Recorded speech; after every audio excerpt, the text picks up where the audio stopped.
Muchas gracias. Quería agradecer antes de todo a las colegas y los colegas que me invitaron aquí por esta invitación que me permite de estar por la primera vez en estos magníficos lugares. Otra cosa es que tengo que pedir disculpas por hablar una mia interpretación muy personal del castellano, con muchos errores, muchas impropiedades, entonces pido disculpas por esto. Trataré de ser lo más sencillo que puedo, de manera que ustedes puedan entenderme. Si hay problemas, creo que tenemos algunos minutos al final por preguntas. Bueno. El tema de hoy es uno de los más difíciles en la cultura procesalista actual, por varias razones. Una es que la ciencia penetra cada día más en la vida normal de los ciudadanos, en todas las formas, desde Internet a las técnicas científicas, médicas, etc. Y penetra también en el contexto procesal, cada día más. Sea que hablamos del proceso civil, sea que hablamos del penal, del administrativo, del constitucional y todo esto. Hay un desarrollo muy rápido en este sentido, porque lo más que la ciencia ofrece al conocimiento humano es lo más que la ciencia ofrece al conocimiento judicial sobre los hechos. Si uno considera las estadísticas sobre el empleo de pruebas periciales o de pruebas científicas en todas las áreas de la administración de la justicia, descubre un incremento rapidísimo, casi cada día más. Entonces, lo que en el tiempo pasado ha sido un problema bastante banal como el de la prueba pericial. Hoy en día es un problema muy difícil y trataré de explicar al menos algunos aspectos, no todos, de este tema. Para destacar la dificultad del tema, yo puedo decir que en la bibliografía en inglés existen ahora más que 3.000 ensayos de revistas y varias docenas de libros. Y cada día hay algo más. Si consideramos también la literatura en idioma castellano, en italiano, en francés, en alemán, estamos enfrentados con una cantidad inmensa de literatura. Lo que es la prueba de la importancia del tema. Hacia el final de los años 80 no existía casi nada sobre este tema. Existían los ensayos técnicos de los procesalistas sobre el peritaje, y no mucho más. Esto es un problema que conoce una explosión en estas últimas 2 décadas, explosión que continúa. Bueno, entonces, aquí está el problema. ¿Qué hace el juez? Que es el protagonista, no el solo protagonista, pero el protagonista número 1 de este tipo de problema, porque al final la decisión sobre los hechos la toma el juez o el jurado, pero esto es otro aspecto. Y aquí tenemos que considerar un mito, que es el mito del cientismo. Es decir, la idea muy difundida que dice que la ciencia nos ofrece verdades y entonces lo que dice el científico también en el contexto procesal es la verdad con la grande B, y entonces la tarea del juez sería simplemente de tener una posición de deferencia con el perito, Con el perito habla la ciencia dice la verdad, entonces fin del problema. Las cosas no están así, no son tan sencillas. Yo tengo varios amigos que son epistemólogos, es decir, filósofos de la ciencia, que participan en el debate sobre el tema de que estamos hablando. Y ellos dicen que la ciencia es falible. La ciencia jamás dice la verdad absoluta sobre algo. La ciencia se equivoca, la ciencia cambia, se desarrolla de manera muy rápida. Y lo que se consideraba como verdad científica hace 30 años, ahora se considera como nada. Lo que se consideraba como verdad científica indisputable hace 5 años, ahora es como mínimo disputado. Entonces, el mito de la ciencia como producción de verdades es un mito, pero no se corresponde a la realidad de cómo la ciencia funciona. Y repito, lo dicen los filósofos de la ciencia y los científicos mismos. Esto pone en crisis la costumbre de los jueces, de muchos jueces, de creerle al perito como si el perito dijera la verdad. Como voy a explicarme ahora, el perito ofrece su opinión sobre el tema, sobre la pregunta que le ponen, pero es en la casi generalidad de los casos una opinión subjetiva, no es la verdad. Eso cambia completamente la posición del juez en frente del perito. El juez hoy en día no puede simplemente creerle al perito porque el perito es un científico y tiene los conocimientos extrajurídicos que el juez no tiene, como estuvimos acostumbrados a pensar en el pasado. Ahora, repito, el juez está al centro del problema. ¿Y cuál es este centro del problema? Bueno, la frase clásica, iudex est peritus peritorum, si tiene sentido, significa que el juez es el perito de los peritos. Es decir, que la última decisión sobre el hecho, a pesar que para juzgar sobre el hecho se necesitan conocimientos científicos, la última decisión es la decisión del juez. El juez no puede limitarse a hacer referencia a lo que el perito le ha dicho. Entonces el juez tiene que valorar, que formular su propio juicio sobre lo que el perito dice en su peritaje. Y aquí encontramos un problema muy general en que no puedo entrar, pero destaco la existencia del problema. Es decir, cuando hablamos de la valoración de las pruebas, en este caso de las pruebas periciales, ¿de qué tipo de valoración estamos hablando? Porque en la literatura internacional sobre este tema hay varias respuestas, hay varias soluciones.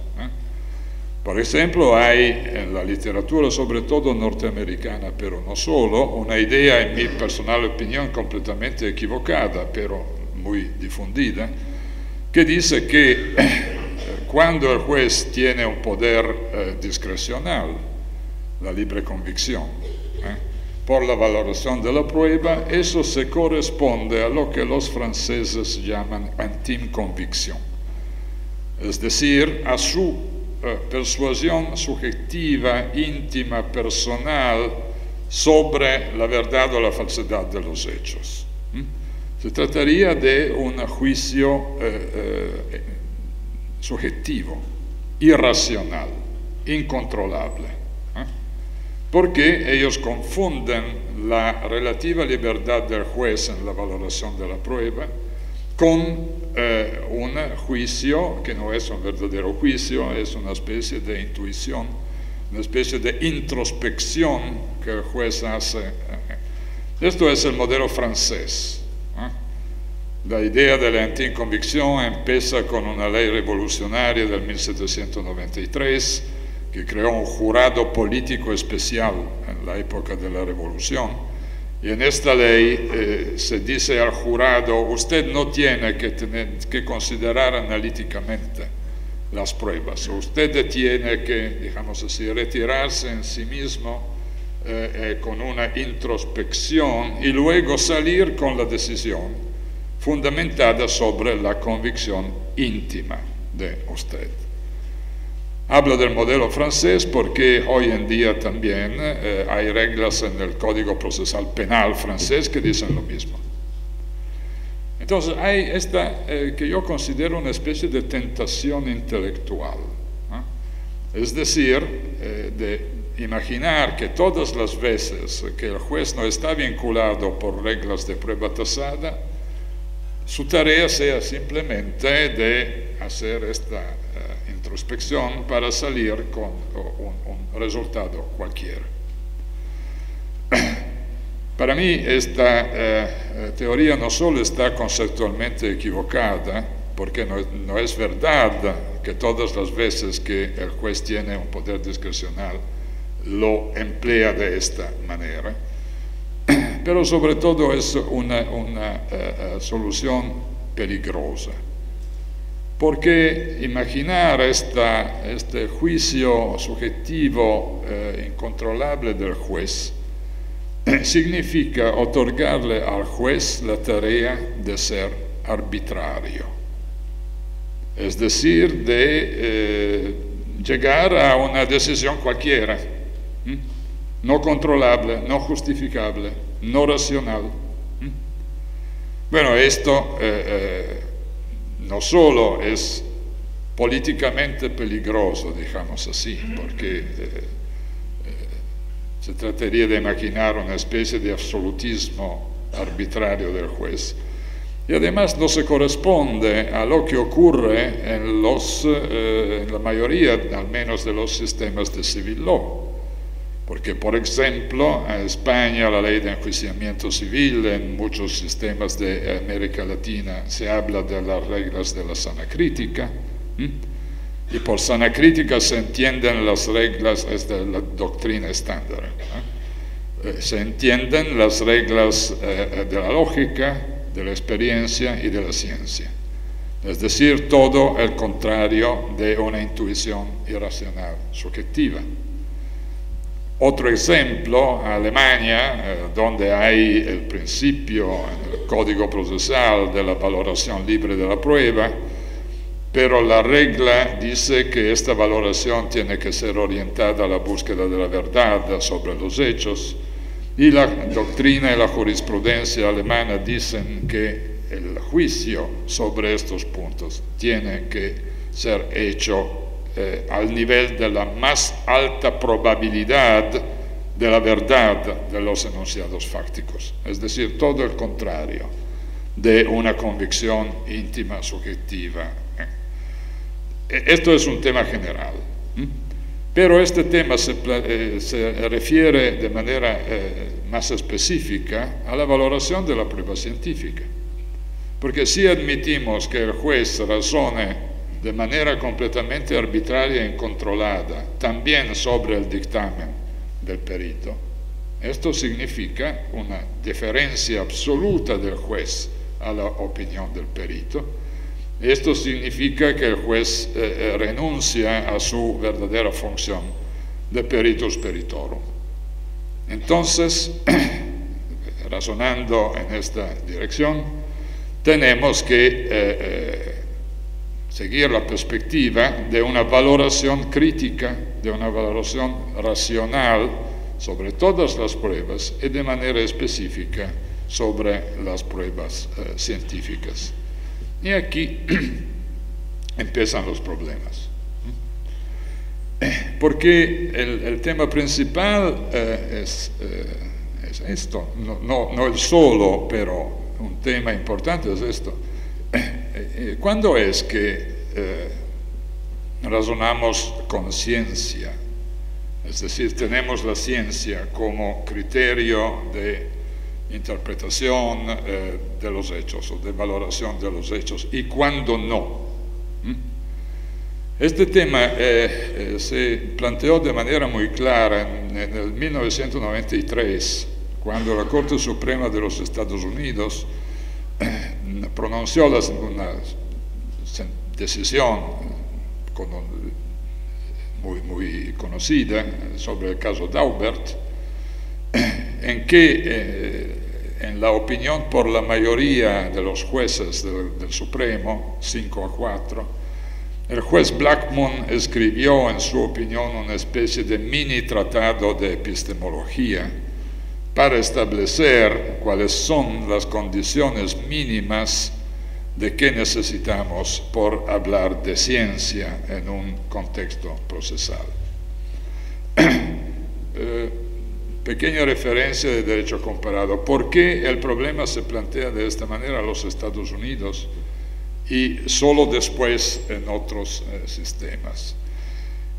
Porque en el sistema norteamericano el perito no es el perito del juez.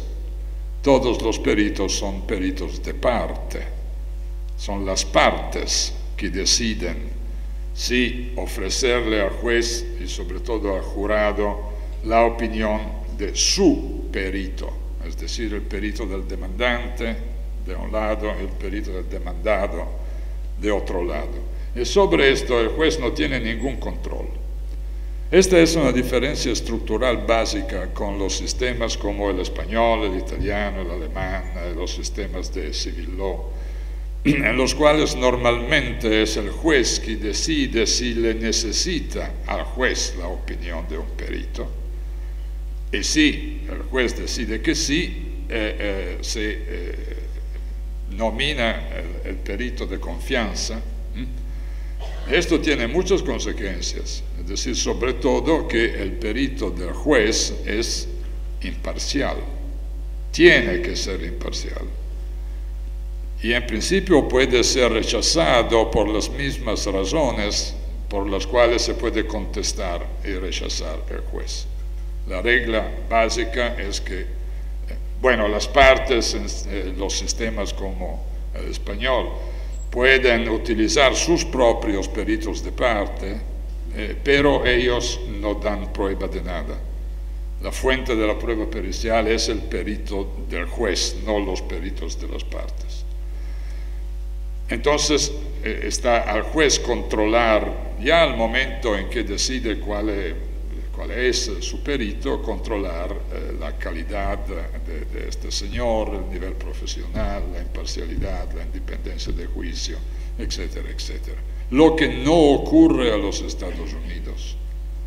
Porque cuando, como decía, el demandante decide de servirse de un perito, ¿qué hace? Busca a su perito, lo paga, lo selecciona, lo prepara de manera que este perito va a decirle al juez y al jurado lo que le interesa a la parte que lo eligió y a la parte que le paga. El demandado hace lo mismo. Entonces no hay garantías sobre la calidad de la ciencia que de esta manera llega al juez, llega al jurado. Y por esta razón, luego de muchas controversias, la decisión en el caso Daubert es una decisión más sobre la epistemología que sobre el derecho. Porque la Corte Suprema dice no se admiten peritajes si no existen estas condiciones básicas del tipo de conocimiento de que se habla. Condiciones básicas como, por ejemplo, que se conozca el porcentaje de error de la técnica que se emplea, que la técnica que se emplea sea bien conocida al nivel de la opinión científica común, que sea contestable la técnica que se emplea y que esta técnica tiene que ser publicada en las más importantes revistas científicas del campo. Es decir, este es un conjunto de criterios de selección que le permiten al juez, que se define como gatekeeper, es decir, como portero, ¿no?, de admitir o no admitir este tipo de pruebas dependiendo de la calidad científica del tipo de prueba de que se habla. Entonces, está muy común la distinción entre la ciencia buena, entre comillas, y la ciencia basura, la junk science de los americanos, es decir, tipos de pretendidos conocimientos o de pretendidas técnicas que pero carecen de una verdadera base científica. Y aquí hay problemas. Uno es, por ejemplo, es un problema muy actual. El problema de las llamadas neurociencias, es decir, de las técnicas que se emplean por el análisis del cerebro. Hay un desarrollo muy importante en estos últimos años sobre son varios tipos de resonancia magnética funcional que le permiten de traer imágenes del cerebro como fotografías, digamos así, de las áreas del cerebro, y permiten también de analizar lo que ocurre en el cerebro, cómo funciona. No completamente, pero bueno, ¿es ciencia buena esta o es ciencia basura? Naturalmente, los fans de las neurociencias, es decir, los neurocientíficos, dicen que es verdadera ciencia, ¿no? Y entonces dicen que estas técnicas de investigación sobre el cerebro tienen que ser empleadas como herramientas de verdadero conocimiento científico. Lo que es bastante dudoso, al menos en algunos casos. Porque si tenemos el caso común en que, por ejemplo, una resonancia magnética del cerebro le permite de establecer que la falta de movimiento de un brazo depende de un problema del cerebro, un cáncer, una lesión, un daño en la área del cerebro que controla el movimiento de un brazo, hasta aquí podemos estar bien, porque esto entra en el campo de conocimiento neurológico que está establecido. Entonces, si la prueba es, este señor no puede mover el brazo derecho porque tiene, por ejemplo, la consecuencia de una herida en su cerebro, y si la herida ocurrió en un accidente de coches, entonces hay daños, bla, bla, bla, está bien. En estos casos. Hay casos muchos más difíciles, es decir, cuando un problema del cerebro condiciona la voluntad o la voluntariedad de un acto. Hay muchos de los neurocientíficos que dicen la voluntad en realidad no existe, es una ficción que le gusta a los juristas, pero de hecho lo que ocurre son solo descargas eléctricas y variaciones en la presión de la sangre en algunas áreas del cerebro. Ellos dicen, así como cuando no conocimos la química del fuego hace siglos, se inventó el concepto de flogisto, que no existía como cosa material. Desde luego los juristas se inventaron el concepto de voluntad o de voluntariedad para explicar algo que en realidad en el funcionamiento mecánico del cerebro no hay, ¿no? Imagínense ustedes las consecuencias de una tesis de este tipo. Por ejemplo, se trataría de reescribir completamente todo el derecho penal, que desde mucho tiempo se fundamenta sobre la voluntad del crimen, ¿no? el dolo, la culpa, la voluntariedad, el riesgo admitido, y todo esto, todo el derecho penal, o casi todo, se fundamenta sobre la idea de voluntad. Bueno, si seguimos esta teoría y decimos la voluntad no hay, no existe, es una ficción que a nosotros juristas le gusta, pero no tiene correspondencia con nadie en la realidad, bueno, ¿cuáles son las consecuencias? Tenemos que emplear solo un derecho penal del evento y no un derecho penal de la voluntad, por ejemplo, ¿no? Al civil no podríamos decir que este contrato es anulable o es nulo porque faltaba la clara voluntad en uno de las partes, no podríamos decirlo, ¿no? Entonces, bueno, es un panorama que se abre razonando de esta manera, que en este momento histórico de la cultura jurídica es espantoso. Pero hay más. Ellos dicen, con esta técnica se puede establecer si el sujeto que le ponen todas estas cosas en la cabeza, si dice la verdad o no. Es el viejo sueño de la máquina de la verdad, que jamás funcionó en el pasado, pero que vuelve, ¿no? Y ellos dicen, bueno, si tenemos que establecer si el testigo Pedro dice la verdad o dice mentiras, lo ponemos en la máquina, le hacemos las preguntas y luego, controlando la variación de presión de la sangre en este caso, podemos establecer si ha dicho la verdad o no ha dicho la verdad. Uno dice, bueno, el viejo sueño del brujo, ¿no? De establecer cómo se controla la verdad.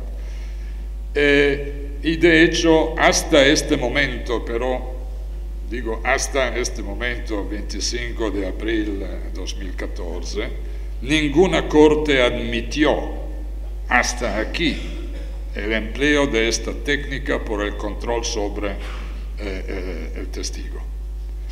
Pero a los Estados Unidos circulan kits para aplicar esta técnica. Están en comercio y no la emplean las cortes, pero las emplean, por ejemplo, los empresarios cuando tratan de seleccionar posibles empleados. Lo submiten a este test y si sale que este es un mentiroso, no lo emplean. Y no es poco, porque esto condiciona el mercado del trabajo con todas las consecuencias sobre la privacy individual, sobre varios derechos de la persona. Pero esto ya está en la práctica, no en la práctica judicial, pero sí en la práctica de este tipo de negocios. Entonces, estamos hablando del último y más avanzado desarrollo de la ciencia médica, pero estamos encontrándonos con estos tipos de problemas. Otro caso, dicen, con estas técnicas se puede medir el dolor físico. Medir el dolor físico significa algo de nuevo, porque hasta aquí, en caso de daños, la compensación del dolor se fundamenta sobre una valoración del dolor físico de tipo muy genérico, muy intuitivo, ¿no? Quebrarme el dedo pequeño no es como quebrarme las piernas, sí, pero no, ellos dicen, no, de esta manera se puede medir de manera exacta y analítica la cantidad de dolor que usted siente. Esta cantidad puede ser tomada como criterio por establecer la cantidad del daño que usted está sufriendo, con todas las consecuencias jurídicas que en el derecho civil se pueden encontrar. Casos de dubio, es claro, ¿no? Se puede dudar de todo esto, pero esto es el problema que el juez de hoy y de mañana tiene que resolver. Otro tipo rápidamente de problema. En un reporte publicado en el 2009 por la Asociación Estadounidense de los Científicos, no de los juristas, de los científicos, se habla del resultado de una investigación que estos grupos de científicos hicieron sobre las 12 técnicas forenses más frecuentes para ver si ellas tienen o no tienen una base de validez científica. Bueno, la conclusión es que una sola entre las 12 técnicas forenses que consideraron tiene una validez científica. Esto es el test genético de ADN. Porque ellos dicen, bajo este test, ¿no?, hay toda la genética moderna, el genoma, el doble hélice y todo esto. Entonces aquí tenemos una base científicamente válida. Entonces, si el test se hace de manera correcta, sobre esto vuelvo en un minuto, aquí tenemos una prueba científicamente válida. Solo aquí, pero, y no en las otras 11 técnicas de investigación forenses que consideraron, como por ejemplo las huellas digitales, y como por ejemplo, para citar los más frecuentes, el peritaje caligráfico o gráfico. Ellos dicen, el peritaje gráfico no tiene ninguna validez científica, porque no hay una ciencia a la base de este tipo de investigación. Varias razones que no analizo, pero el resultado es, ellos dicen, bueno, el perito A puede decir que esta firma se corresponde a esta otra, entonces es auténtica. El perito B dice que no. ¿Qué hacemos? Nada. Porque no se puede pedirle al perito C, porque al perito D, ¿qué hacemos? ¿Un referéndum sobre esto? Claro que no, ¿no? ¿Y por qué esto? Ellos dicen, porque en este tipo de peritaje lo que el perito hace es simplemente su valoración subjetiva sobre la correspondencia o no correspondencia de las dos escrituras. Y lo mismo dicen sobre las huellas digitales. Dice, bueno, el confronto, la comparación entre huellas digitales no se hace sobre todas las huellas, pero solo sobre normalmente 12 puntos que el perito considera más relevantes que los otros. Y bueno, el perito A dice que hay una correspondencia suficiente entre las dos. El perito B dice que no hay una correspondencia suficiente. Y siendo que no existe una ciencia de las huellas digitales, aquí estamos. Y lo mismo se dice con otras razones sobre la comparación, por ejemplo, de trazas de los dientes, o de trazas de sangre, o de la comparación de los sonidos, de las voces, de las imágenes y todo esto. Ellos dicen, no hay ciencia aquí. A lo mejor hay una, digamos así, experiencia técnica en algunos casos, pero no más que una experiencia técnica muy limitada, muy subjetiva. Entonces, bueno, esta es una consecuencia muy importante. A mí me ocurrió de hablar de esto hace poco tiempo en Montevideo a un público de jueces, explicando de manera más detallada este tipo de problema, y al final el presidente de la Corte Suprema de Uruguay, hablando a los jueces, le dice, compañeros, desde mañana todo cambia. Sí, porque esto es el punto. si tenemos en cuenta una de estas técnicas como si fuera una prueba científicamente válida, ¿no? Estamos haciendo un error. No son pruebas, esta es la consecuencia. A lo mejor, cuando se hacen correctamente y el técnico es un buen técnico y todo esto, a lo mejor son indicios útiles para seguir investigando en una dirección más que en una otra dirección, pero no más que esto. Son herramientas de investigación, no son pruebas.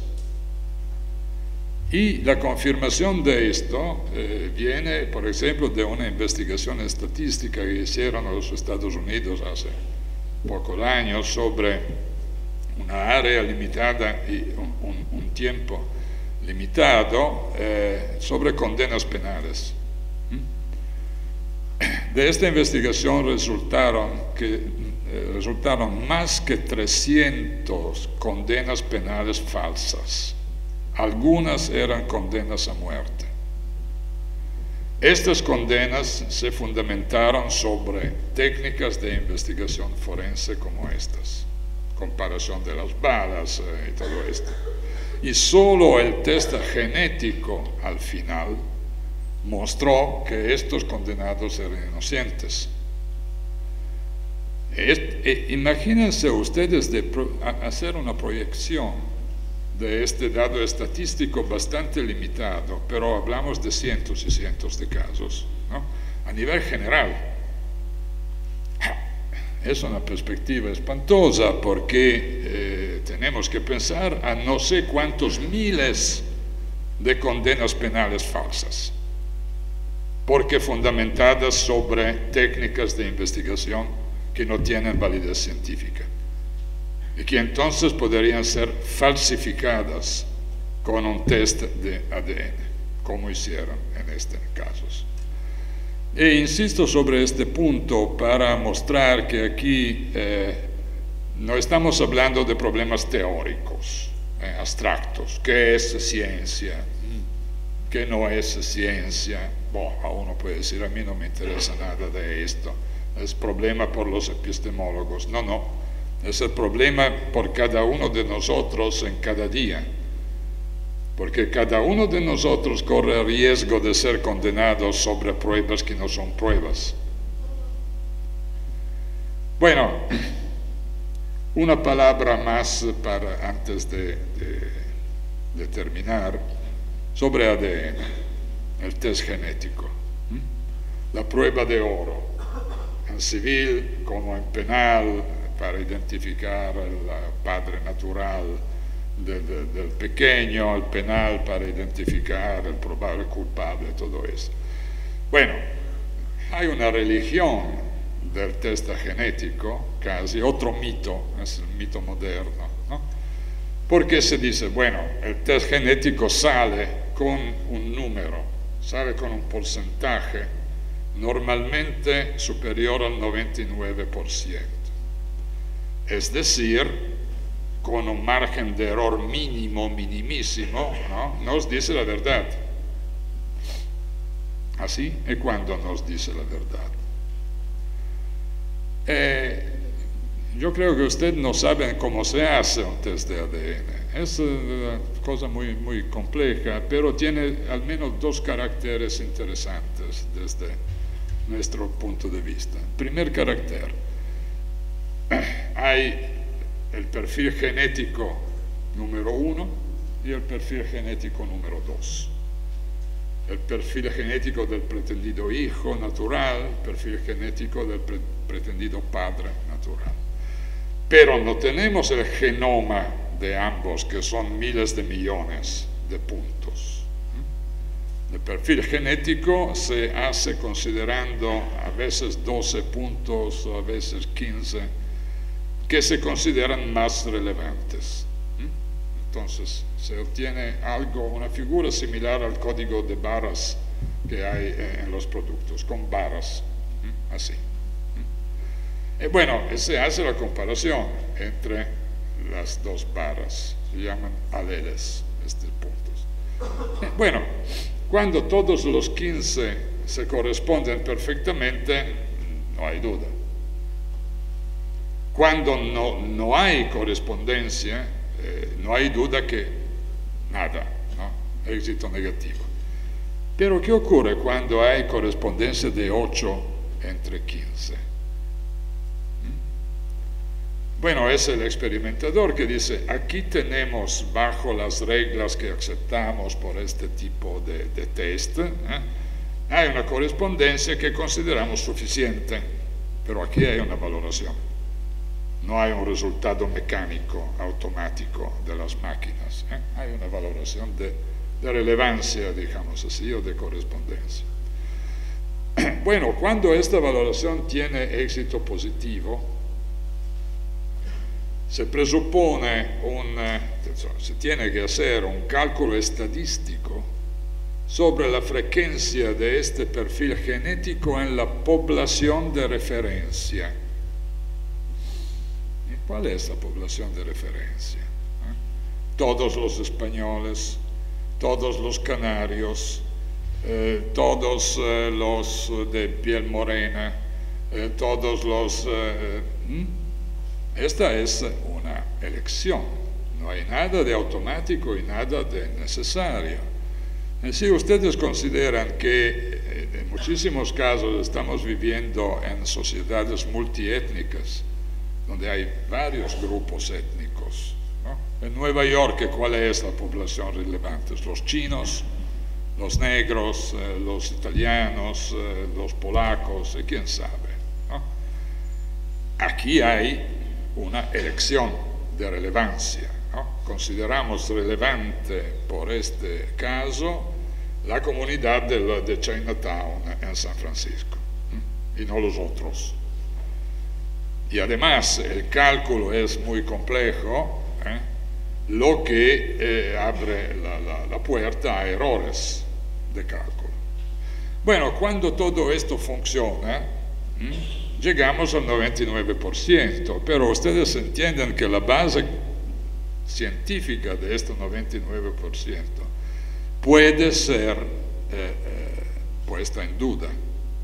Esto significa por el juez que el juez no puede limitarse a decir, aquí tengo un papel en que el laboratorio lo que es me dice que hay una correspondencia entre dos perfiles genéticos y que esta correspondencia vale el 99%.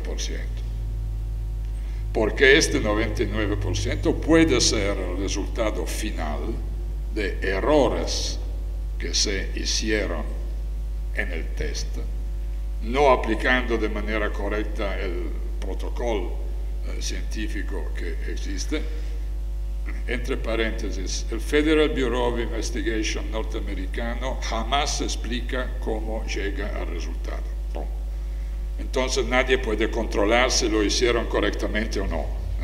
Es bastante relevante, ¿no? Entonces el juez tiene que hacer ¿qué? Conocer los protocolos, no ser él un genetista, conocer los protocolos que controlan este tipo de experimento y controlar si el experimento ha sido hecho de manera correcta o no.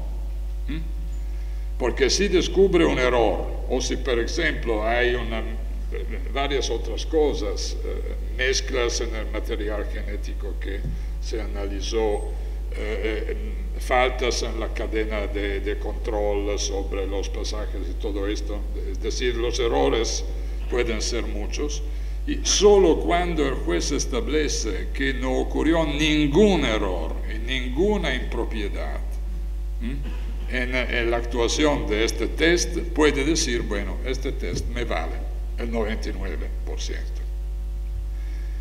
Pero es el juez que tiene que controlar todo esto. Porque si no lo haces, volvimos al mito de la ciencia, es decir, a la deferencia automática y acrítica del juez en frente de un resultado científico, sin posibilidad de control. Los americanos que siempre, a mí no me gustan muchísimo, pero tengo que reconocer que muchas veces son más rápidos que otros, ¿no? Hace 4 o 5 años publicaron la Asociación de los Abogados Americanos, un papel de 200 páginas dirigidos a los abogados que se ocupan de test genético, ¿no? Explicando todos los momentos de posible contestación, es decir, de posible error en el test genético, que el abogado, entonces el juez también, tiene que controlar antes de decir, bueno, el resultado lo aceptamos. Lo que indica cuáles y cuántas son las dificultades cuando uno tiene que ocuparse de temas como estos. Por esto, si aquí me quedo, empecé diciendo, el cientismo es un mito, ¿no? Y el mito de la ciencia no le justifica al juez si el juez renuncia a su tarea crítica en la valoración de las pruebas. Es claro que en situaciones como estas la tarea del juez se hace mucho más difícil, ¿no? Pero una cosa que digo en mi experiencia casi milenaria de procesalista sobre este punto es que a veces los jueces conocen demasiado derecho y son demasiado ignorantes sobre otras áreas del conocimiento que tienen que conocer. Esto es un ejemplo. El juez, si yo fuera un organizador de facultades de derecho, mi sugerencia sería de poner al menos una clase de 1 año en epistemología jurídica, para empezar a entender qué es la ciencia, cuándo tenemos ciencia y cuándo no, cómo se controla el conocimiento científico y todo esto, porque, como decía al principio, hoy en día y mucho más en el futuro próximo, va a ser una parte importantísima de la tarea del juez. Muchas gracias.